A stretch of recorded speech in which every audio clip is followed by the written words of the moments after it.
And there's another clue hidden within the 10 Commandments that is going to blow your mind. You ready for this?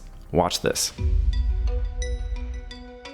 So now on Mount Sinai, God gives Moses the 10 Commandments. Hidden in the 4th commandment is a clue, potentially, that most of us have overlooked. The 4th commandment reads, "Remember the Sabbath day to keep it holy." Okay, the Sabbath day, a day of rest. What was the first Sabbath day recorded in the Bible? Genesis 2:2-3. On the 7th day, God finished his work that he had done, and he rested on the 7th day from all his work that he had done. So God blessed the 7th day and made it holy. So this was the 7th day, meaning obviously there were 6 days preceding it. So these 7 days of the creation week could be a small blueprint of a broader truth hidden in the scriptures. There's a principle that states that a day is as 1,000 years. God could have created the whole universe instantaneously, but he didn't. He chose to create certain things on certain days, and there's a reason for that. In order to understand this 7-day pattern, we first have to lay down the foundation of the principle